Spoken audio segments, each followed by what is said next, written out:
Assalamu alaikum, урматтуу YouTube көрүүчүлөр. Биз Ноокат шаарындабыз бүгүн. Ноокат шаарына ачылган Хадия дүкөнү тууралуу сиздерге маалымат берип кетели.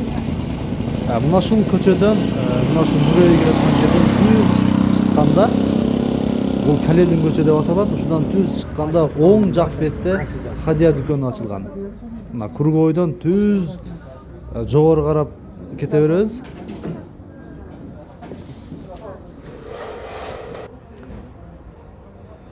Мына ушул Калелин көчөсүнөн түз чыгып, мына ушул жерде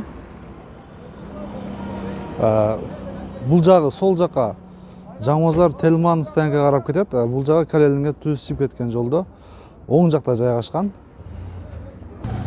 Эгер сиздер мына Телман тараптан келип жатканыңыздарда, мына ушул Телман, Жаңбазар, Шаңкол станкасы ушул тараптан келип жатканыңыздарда, мына ушул жерге келип Калелин көчөгө келет. Бул мына ушул жака Калелин жака чыгат. Кургойдон түз чыгып келе жатканда мына ушул жерде кайрымдуулук дүкөнү Хадия дүкөнүнө келесиздер. Мен азыр ошол жерден жеринен сиздерге тааныштырып, ошол жерден бир аз маалымат берип кетебиз. Мына биз келип калдык, урматтуу көрүүчүлөр. Бул Калелин көчөсү, эски аты Алимбаев Сагын атындагы азыркы учурдагы көчөнүн аты ушундай аталат. Мынакей биз Ноокатта ачылган Хадия дүкөнүнө келдик. Биз азыр ичине кирип, кандай шарттары бар, кандай телефон номерлерин ээсине кантип байланышка чыгасыздар, дагы түшүндүрмөлөрүн кеңири сиздерден ээсинен билип, сиздерге кеңири маалымат берип кетебиз. Биз азыр ичине киребиз. Биз мына келип калдык. Урматтуу көрүүчүлөр, бул жерде азыр мен сиздерге бир аз түшүндүрүп кетейин. Бул Хадия дүкөнү Ноокат районунда ачылган. Бул жерге колуңуздардан келсе жардам берип, эгер муктаждык болгон болсо ушул жерден келип муктаждыгыңыздарды бүтүрүп, керектүү нерселерди дагы алсаңыздар болот. Жардам катарында бекер, бесплатный. Азыр мен ээсинен дагы бир сыйра маалымат алып кетейин сиздерден. Сиздерге кеңири маалыматты жеткирип берем азыр. Биз кирип келип калдык. Ассаламу алейкум. Алейкум ассалам, хуш келипсиздер. Хуш келдик. Биринчиден атыңызды тааныштырып, өзүңүздү айтып кетсеңиз. Менин атым Мухаммад Садык. Мухаммад Садык, а? Мен сизге микрофонду кеңири берейин азыр. Биз мына ушул магазинге да кирип келдик. Хадия дүкөнүнө урматтуу көрүүчүлөр. Мен азыр ээсинен кеңири маалыматты алып, сиздерге кеңири жеткирип берейин. Бул жерге менимче колуңуздардан келсе, сиздер ушундай кийим-кечек, мына ушундай жегеликке продукта, колдон келсе буудайбы, жүгөрүбү, ошо көмүрбү, кандай болсо дагы колдон келген нерсени таштап кетсеңиздер, анан муктажы мындай жеткиликсиз үй бүлөлөр ушул жерден келип алып кетсе болот экен. Ээсине мен микрофонду сунайын азыр, ушул жерде кеңири өзүңүз сүйлөп кетсеңиз. Ассаламу алейкум ва рахматуллахи ва баракатуху. Урматтуу көрүүчүлөр, Кудайга шүкүр, мына бир өзүбүздүн Эксан дүкөнүбүздү ачып алдык. Биз бу жерде просто ушу жеткирип берүүчүбүз, ортодо тура турган адамбыз. Биз өзүбүз спонсор эмеспиз. Адамдар келишип атат, көмүр келдиби же продукта келдиби? Көбүрөөк көмүр менен продуктага адамдар муктачтыгы бар экен. Азыр кыштын күнү, а? Кыштын күнү. Эми жазга чыгып алып, Кудай кааласа, жеңил кийимдерге же продуктага муктаждык болот. Эми жазда муктаждык камыраак болот. Кышта иш жок, эч ким иштебейт. Жазында иш көп болот. Көмүр маселеси, анча-мынча ата энеси жок үй бүлөлөргө кыйын болот, а? Ооба. Ошого сиздер жардамылуу ушул Хадия дүкөнүн ачтыңыздар. Ооба. Кийим-кечектер көбүрөөк экен, бир аз колдон келишинче ушул өздөрүнө саз келбей калганбы, мүмкүн ашыкча кийимдерди берип жардам кылып. Таза жуулган, кийишке жарактуу, жыртылбаган болсо, мисалы бир адам өзүнө ылайык көргөн нарсаны бирөөгө бериш керек да.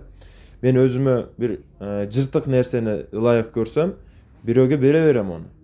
Атак өзүм жаңы нерсе кийип алып, анан бирөөгө жыртык, баягы пачагы чыгып кеткен нерселерди берсем, ол дагы туура келбейт.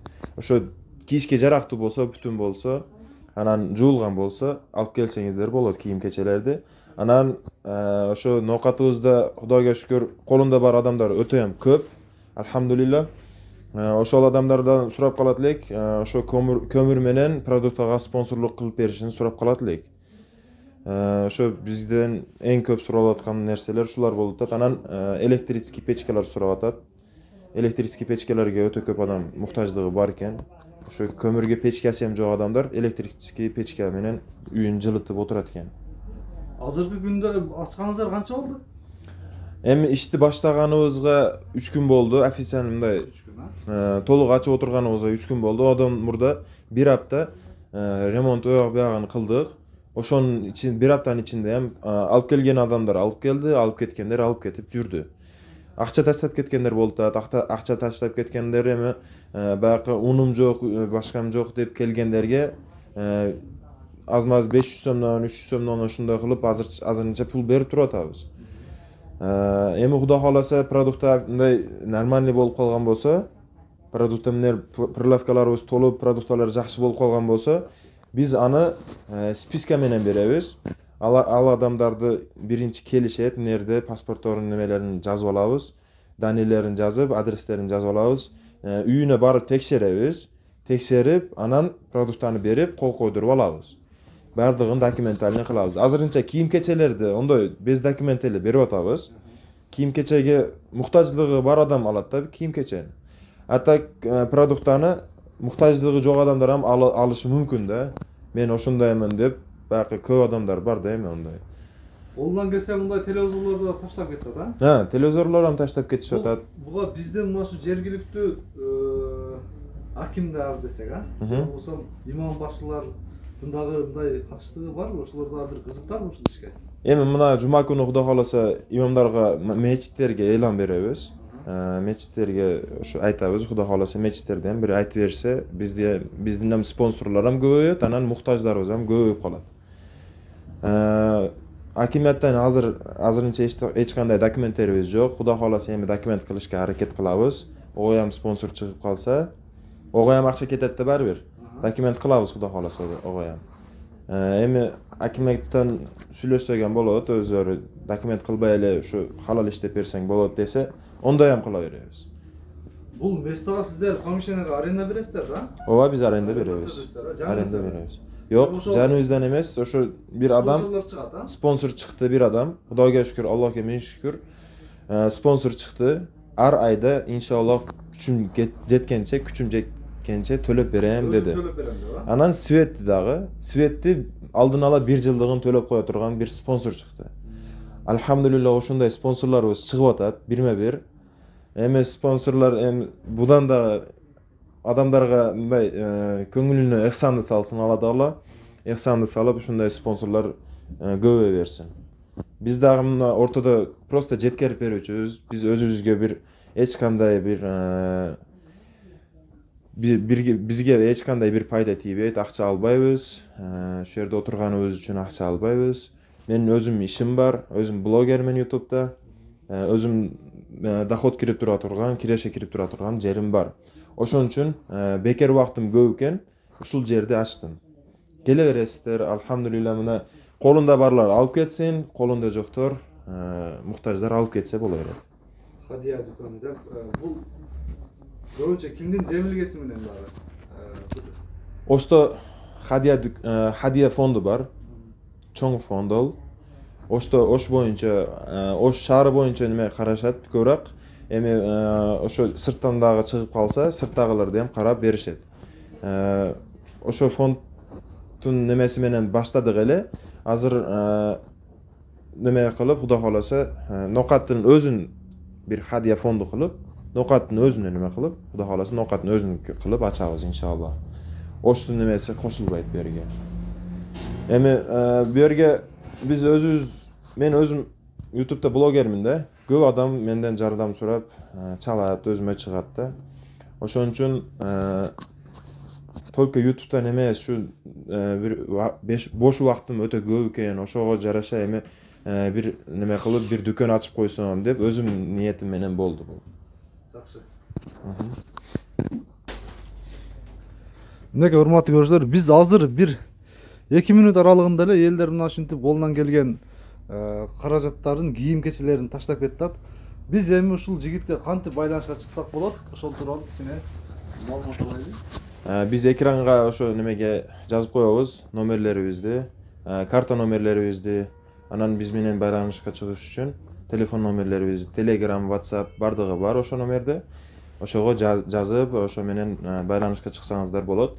Алыс жерде жашап аткан өзүбүздүн мекендештерибизге Кыргызстандын алыс жерлеринде, мисалы Бишкек, Талас ошо жерде жашап аткан инсандар болсо, колунда ошо бир ыхсан катары бере турган акчасы болсо, ошо биз эл сом карталарыбызды, эл сом номерлерибизди коюп коебуз. Же болбосо чет элдерде, мисалы Россия, Корея, башка мамлекеттерде жүргөн адамдарга болсо, Сбербанк карталарыбызды коюп коебуз. Ошол карталар менен бизге ошо өзүңүздүн колуңуздан келген ыхсанды жөнөтүшүңүз мүмкүн. Канча болсо дагы. Жакшы. Биз анда ушу менен видеонун дагы чыгарышында жыйынтыктайбыз. Эми бул жерге колуңуздардан келсе ыхсан катары акчалай жардам, же болбосо мындай кийим кече, продуктовый көмүр, un, buğday дегеле ошо адамдын затына керектүү нерселерди таштап кетсеңиздер болот экен. Жергиликтүү элдер үчүн, эгер алыстагылар болсо, чет жердегилер, Сбербанк эл сом карталарын WhatsApp номерлерин мен азыр жарыялап кетем. Экран бетине коюп кетебиз. Ошого байланышка чыгып, ээсинен дагы мына ушул кимдин атыңыз? Менин атым Мухаммед Садык. Мухаммед Садыкка кеңири байланышка чыгып, маалыматты алып алсаңыздар болот. Эми кимдир бирөө берсе, кээ бирлер эксан баягы списокко жазбай кой дегендер да болот, а? Жок, списокко обязательно жазылат. Жазылабы? Жазбай кой деген болсо, ондой болбойт. Списокко жазылган болсо, мисалы, ол адамды бир интернетке чыгарбайбыз да биз. Ол адамдын аты бир жактарга тарабайт. Просто биздин списокто турат. Бир текшерүү келип калса бизге, ошол адамдарга берип атабыз деп көрсөткөнгө бизге бир неме болот да. Бизге ушунча акча келип атат, ушунча акча кетип атат деп. Видео отчет болбойт, а? Видео отчет болбойт, эч качан видео отчет болбойт бизде. Эгер ыраазы болгон болсо, адамдар мен видеого түшүшкө ыраазымын деген болсо, ошондо бизге кандайдыр неме керек болуп калган болсо, может керек болуп калат да, ошондо керек болуп калган болсо, ошондо видео отчет болушу мүмкүн. А так видео отчет кылбайбыз. Биздин отчеттор только компьютерде, кагазда болот. Неге, урматтуу көрүүчүлөр, биз Ноокат эски Калелин көчөнүн Калелинге көздөй атканда оң жакта жайгашкан Хадия дүкөнүнө кирип, ушул тууралуу бир аз маалымат бердик. Сиздер экран бетине телефон номерлери сөзсүз түрдө кайрылыңыздар. Сбербанк картасын дагы жайгаштырып кетебиз. Биз мына ушу менен ушул чыгарылышты жыйынтыктайлы, урматтуу көрүүчүлөр. Азыр дагы бир ориентирди, ушу жолду бир сыйра көрсөтөм. Кеңири келип, машинаңыздар менен келип, алып келчү нерсеңиздерди, алдында парковка дагы кеңири экен, жолдун алдында дагы кеңири токтоп, жол боюнда жайгашкан Хадия дүкөнүнө келип, колуңуздардан келген эксанды таштап кетсеңиздер болот. Мынакей азиз бирадарлар, азыр ушу ака нерде видеого тартып турган мезгилде бизге Золотой коронабызга 8100 рубль келип түштү. Муну светке 1 жылдык кылып төлөп коебуз. Эми 1 жылдан ашып кетеби, ого эми Куда бергенче иштетебиз. Жакшы. Бул жерде эми эгер отопление иштебесе эле, мында печка, а? Печка бар. Печка бар, а? Электрический печкеде жылытабыз да. Бизде Ноокатта отопление жок го. Мына ушундай, урматтуу көрүүчүлөр.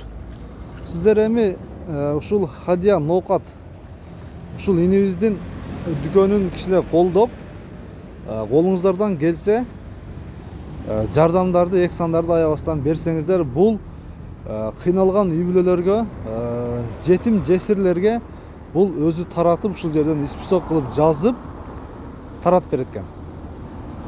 Бул өтө жакшы. Колубуздан келсе, баарыбыз эле ушундай кылып жардам кылганга Кудай Таалам өзү жеткирсин. Мен мына ушу менен видеону өзүм жыйынтыктайын. Ориентирди сиздерге кеңири түшүндүрүп бердим окшойт. Телефон номерине дагы байланышка чыгып, кеңири маалымат алсаңыздар болот. Мына ушул телефон WhatsApp номери экен. Буну дагы көрсөтүп коеюн бир сыйра.